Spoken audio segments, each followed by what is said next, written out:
ስሜ መኳንንት ገልሞ ነው የሚባል የሹማራ ዶምዬ ቀበሌ የተፈጥሮ ሀብት ግብርና ባለሙያ ነኝ።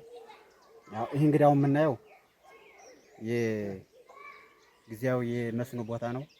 ይሄ የምናጠጣው በቀድቶ ነው።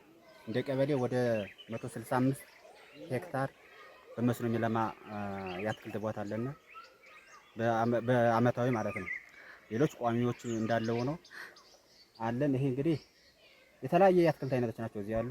ቆስጣ አለ፣ ሰላጣ፣ ያበሻ ጎመን አለ፣ ሌሎችም አሉ፣ ቲማቲምም አለ እና እዚህ ላይ ያው አብዛኛውን ይሄ የምንጠቀመው ከግብአት አንፃር በተፈጥሮ ማዳበሪያ ነው፣ ኮምፖስት ነው። በአብዛኛው በኮምፖስት ነው የምንጠቀም እና አርሶ አደሩ አንደኛ ያው በአመት እስከ 4 ጊዜ ነው ይሄን እያለሙ ያሉ አርሶ አደሮች።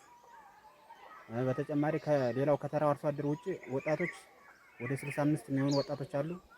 ልክ በዚህ መልኩ እየተጠቀሙ ያሉ ነው። ራሳቸው ነው እየቀየሩ ነው ያለው። በተለይ በዚህ በመስኖ ላይ በጣም ከወላጆቻቸው የተወሰነ መሬት የተወሰነ ፓርት እየተቀበሉ በመስኖ በጣም እየተለወጡበት ያለ ራሳቸውን እየቻሉበት ያለበት ሁኔታ ነው ያለና በጣም የተሻለ ነው። ይሄ አሁን የባምብላ ወንዝ ነው። ከባምብላ ወንዝ እየቀዳ በካናል ነው እየጠጡት ያለው። በካናል በራሳቸው በሎካል ካናል አለ፣ በዛ እየተጠቀሙ የሚያጠጡም አሉ።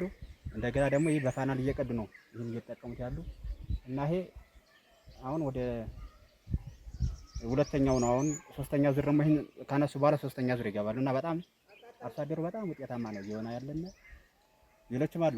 በቋሚ ሰብሎች እነ ማንጎ አሉ፣ እነ አቮካዶ፣ ብርቱካን፣ ሌሎችም አሉ። አርሶ አደሩ በዚህ ራሱን በጣም እየቻለ ያለበት ሁኔታ ነው አለ። ከመኸሩ በበለጠ ሁኔታ ገቢ እያገኘ ነው ያለ።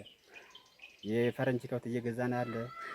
ቤት የተለያየ ቤት እየሰሩ ከተማ ቦታ እየገዙ ቤት እየሰሩ ነው ያለና አርሶ አደሮችን በጣም ራስ እያስቻለና እየለወጠ ያለበት ሁኔታ ነው ያለ። ይሄ በመስኖ የምንጠቀመው ስራ በጣም ውጤታማ እየሆነ ነው ያለ እንደኛ ቀበሌ ማለት ነው። ገበያ ያው በመጀመሪያ ደረጃ ከዚህ የኛ ወረዳ የላርማጭ ወረዳ ነው። ወረዳውን በደንብ የወረዳው ህዝብ ጠግቦ ወደ ጎረቤት ወረዳዎች ታች አርማጮ ሳንጃ ወረዳ ሁላ አርሶ አደሩ ከዛ የነጋዴዎች እየመጡ ቀጥታ ከዚህ እየተረከቧቸው ነው ያለ የሚወስዱት ማለት ነው። ከኛ ከወረዳችን ውጪ ወደ ሌላ ወረዳም በጣም የገበያ ትስስር ነው ከነሱ ጋር እየተገናኙ ጥሩ ምርት እነሱም ገበያም ጥሩ በተሻለ ሁኔታ የገበያ ሁኔታ በተሻለ ሁኔታ ከታች አርማጮ ጋር በጣም እየተገናኘ ነው እስከ ጸገዴ ድረስ ይደርሳል ማለት ጸገዴ ወረዳ ዳንሻ አካባቢ እየመጡ ቀጥታ ይወስዳሉ። ከዚያም ያው የዛ አካባቢ ህዝብም ተጠቃሚ እየሆነ ነው ያለ ማለት ነው በሌላ መልኩ